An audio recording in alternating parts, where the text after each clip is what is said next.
നടത്തിയ SC ഭൂമി കുംഭകോണത്തിനെതിരെ BJP കീഴ്ത്തളി ഏരിയ കമ്മിറ്റി നടത്തുന്ന ഉപവാസ സമരം 3ാം ദിവസത്തിലേക്ക്. ചൊവ്വയുടെ ആഘോഷവുമായി ഒരു ഓണം കൂടി വന്നെത്തി. ഏവർക്കും പവർ പ്ലസ് ഹോം അപ്ലയൻസിന്റെ ഹൃദയം നിറഞ്ഞ ഓണാശംസകൾ. ഭൂരഹിത ഭവനരഹിത പട്ടികജാതിക്കാരുടെ പേരിൽ കൊടുങ്ങല്ലൂർ മുനിസിപ്പാലിറ്റിയിൽ LDF നടത്തിയ ഭൂമി കുംഭകോണത്തിനെതിരെ BJP നടത്തുന്ന ഉപവാസ സമരത്തിന്റെ 3ാം ദിവസം BJP കീഴ്ത്തളി ഏരിയ കമ്മിറ്റിയുടെ നേതൃത്വത്തിൽ നടന്ന ഉപവാസ സമരം BJP സംസ്ഥാന സെക്രട്ടറി ഗോപകുമാർ ഉദ്ഘാടനം ചെയ്തു. വളരെ ഗൗരവമുള്ള ഒരു വിഷയവുമായിട്ടാണ് നമ്മൾ ഈ കഴിഞ്ഞ 3 ദിവസമായി ഇവിടെ ഈ സമരം നടത്തിക്കൊണ്ടിരിക്കുന്നത്. യഥാർത്ഥത്തിൽ ഇവിടെ ചർച്ച ചെയ്യുമ്പോൾ 2 കാര്യങ്ങൾ CPMകാർ തന്നെ പറഞ്ഞിട്ടുണ്ട്. നമ്മൾ ഈ സമരം ചെയ്യുന്നതിൻ്റെ കാരണം അല്ലെങ്കിൽ എന്താണ് ഈ സാഹചര്യം കൊടുങ്ങല്ലൂർ ഉണ്ടായത് എന്നതിൻ്റെ കാരണത്തെ പറ്റി ഇടതുപക്ഷക്കാർ തന്നെ പറഞ്ഞിട്ടുണ്ട്. ഇവിടെ CPIയുമായി ഭരണം പങ്കിടുന്ന ഒരു നഗരസഭയാണ്. CPIയുടെ സംസ്ഥാന സമ്മേളനം ആലപ്പുഴയിൽ അവസാനിച്ചത് അവിടെ പാസാക്കിയ പ്രമേയത്തിൽ പറഞ്ഞിട്ടുള്ളത് അടിസ്ഥാന വർഗത്തെ മറന്നു CPM എന്നാണ്. CPM അടിസ്ഥാന വർഗത്തെ മറന്നു എന്നാണ് പറഞ്ഞത്. അതുപോലെ തന്നെ DYFIയുടെ തൃശൂർ ജില്ലാ സെക്രട്ടറി അദ്ദേഹത്തിന്റെ ഫോൺ സംഭാഷണം പുറത്തു വന്നു. എല്ലാം ഈ ഒരാഴ്ചക്കകമാണ്. അദ്ദേഹം പറഞ്ഞെന്താ, കപ്പലിട്ട് വിറ്റ് നടന്ന നേതാക്കന്മാർ കോടീശ്വരന്മാരായി.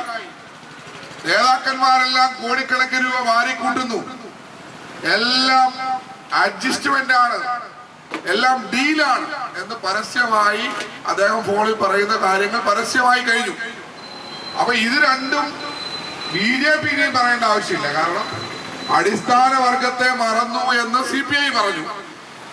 CPMന്റെ നേതാക്കന്മാർ പണത്തിന് വേണ്ടി എന്തും ചെയ്യുന്നവരാണ്, പണമാണ് അവരുടെ മുഖ്യ ദൈവം എന്ന് വളരെ വ്യക്തമായി പറഞ്ഞു കഴിഞ്ഞു. അപ്പൊ ഇത് BJP പറയുന്നതല്ല, ദേശീയ ജനാധിപത്യ സഖ്യം പറയുന്നതല്ല. അത് ഈ നാട്ടിലെ ജനങ്ങളോട് അവരുടെ പാർട്ടിക്കാർ, അവരുടെ സഖ്യകക്ഷികൾ, ഇടതുപക്ഷ ജനാധിപത്യ മുന്നണിയിലെ ഏറ്റവും വലിയ 2ാമത്തെ കക്ഷിയുടെ നേതാക്കന്മാർ അവർ സംസ്ഥാന സമ്മേളനം കൂടി പറഞ്ഞതാണ്. അപ്പൊ ഈ കാര്യമാണ് ഇവിടെ ഞങ്ങളും പറയുന്നത്. കൊടുങ്ങല്ലൂരിലെ സാധാരണക്കാരായിട്ടുള്ള ജനങ്ങളെ നിങ്ങൾ മറന്നു. ഇവിടെ എഴുതി വെച്ചിട്ടുള്ള ബോർഡിൽ പറഞ്ഞ കാര്യങ്ങൾ മാത്രം വിശദീകരിക്കണമെങ്കിൽ ഇന്ന് വൈകുന്നേരം, നാളെ വൈകുന്നേരം 4 ദിവസം ഇവിടെ നിന്ന് പ്രസംഗിക്കേണ്ടി വരും. കാരണം ഒന്നുമില്ല, കൊടുങ്ങല്ലൂരുകാർക്കൊന്നുമില്ല. ഒരു അബദ്ധം പറ്റി, കൊടുങ്ങല്ലൂരിലെ ജനങ്ങൾക്ക് ഒരു അബദ്ധം പറ്റി. 3ഓ 4ഓ സീറ്റും കൂടി BJPക്ക് കൊടുത്തിരുന്നെങ്കിൽ, ദേശീയ ജനാധിപത്യ സഖ്യത്തിന് കൊടുത്തിരുന്നെങ്കിൽ എന്തായിരുന്നു കൊടുങ്ങല്ലൂരിലെ സ്ഥിതി? BJP ഭരിക്കുന്ന, ദേശീയ ജനാധിപത്യ സഖ്യം ഭരിക്കുന്ന എല്ലാ പഞ്ചായത്തുകളും നഗരസഭകളും ഇന്ന് അവിടുത്തെ പ്രശ്നങ്ങൾക്ക് പരിഹാരം ഉണ്ടാവുകയാണ്. ഇവിടെ സുരേഷ് ഗോപി MP അദ്ദേഹം കലിംഗ് സഭ നടത്തി. കലിംഗ് സഭ എന്ന് പറയുമ്പോൾ അദ്ദേഹം ജനങ്ങളുമായി സംവദിക്കാൻ വേണ്ടി ഉണ്ടാക്കിയിട്ടുള്ള ഒരു പുതിയ ആശയമാണ്. എല്ലാവരുമായി സംസാരിച്ച് അവരുടെ അഭിപ്രായങ്ങൾ കേട്ട് അത് നടപ്പിലാക്കാൻ കഴിയുമോ എന്ന് അദ്ദേഹം ആത്മാർത്ഥമായി പരിശോധിക്കുകയാണ്. അദ്ദേഹത്തെ എല്ലാവർക്കും അറിയാം. അദ്ദേഹം സഹായിക്കുന്നത് പോലെ ജനങ്ങളെ സഹായിക്കുന്ന ഒരു ജനപ്രതിനിധി കേരളത്തിലുണ്ടോ?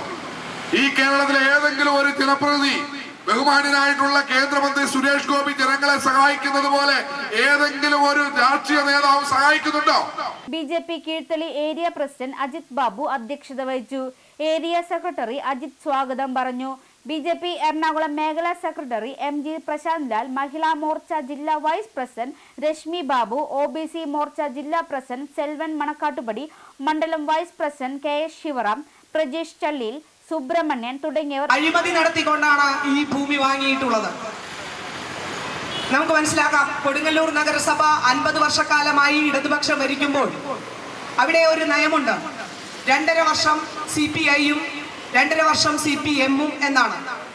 അത് ഏകദേശം അംഗബലം ആർക്കാണോ ഭൂരിപക്ഷത്തിൽ അവരത് 3 വർഷവും മറ്റു വിഭാഗത്തിന് 2 വർഷവുമായി നിജപ്പെടുത്തി ഒരു അഡ്ജസ്റ്റ്മെന്റ് ഭരണമാണ് 50 വർഷക്കാലം കൊടുങ്ങല്ലൂർ നഗരസഭയിൽ ഉണ്ടായിക്കൊണ്ടിരിക്കുന്നത്. അതുതന്നെ ഒരു പ്രസ്ഥാനത്തിന്റെ ഏറ്റവും വലിയ പരാജയമാണ്. കാരണം അവിടെ ഒരു അടിസ്ഥാനപരമായ ധാരണയുമില്ലാതെ തങ്ങളുടെ പ്രസ്ഥാനത്തിന് പോലും വിശ്വസിച്ചൊരു കാര്യങ്ങൾ ഏൽപ്പിക്കാൻ ഒരു കൂട്ടരെയും സാധിക്കില്ല എന്നുള്ള ഇടതുപക്ഷത്തിന്റെ കാഴ്ചപ്പാടിലാണ് 2-3 വർഷങ്ങളൊക്കെയായി നിജപ്പെടുത്തിക്കൊണ്ട് CPI-നും CPM-നുമായിട്ട് മാറി മാറി കൊടുങ്ങല്ലൂർ നഗരസഭയുടെ ഭരണം കൊടുത്തുകൊണ്ടിരിക്കുന്നത്.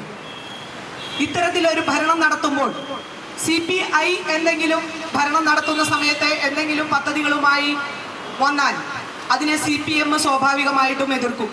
കാരണം അതിൻ്റെ പുറകിലുള്ള കമ്മീഷൻ ഉൾപ്പെടെ അത് അവർക്ക് ലഭിക്കുമെന്നുള്ള കാഴ്ചപ്പാടിൽ അതിനെ സ്വാഭാവികമായിട്ടും CPM എതിർക്കും. CPM-ന്റെ ഭരണകാലഘട്ടത്തിൽ എന്തെങ്കിലും ഒരു പുതിയ വികസന പ്രവർത്തനങ്ങൾ നടപ്പിലാക്കാനുള്ള ഒരു തയ്യാറെടുപ്പ് നടത്തിയാൽ അത് CPI എതിർക്കും. കാരണം അതിന് പുറകിലുള്ള ലാഭം അത് CPM-ന് ലഭിക്കുമെന്നുള്ള കാഴ്ചപ്പാടിൽ അത് CPI-യും എതിർക്കും. ഇതാണ് കൊടുങ്ങല്ലൂർ നഗരസഭയിൽ 50 വർഷക്കാലമായി നടമാടിക്കൊണ്ടിരിക്കുന്ന ഒരു പൊറോട്ട നാടകം എന്ന് വേണം അതിനെ വിശേഷിപ്പിക്കാൻ.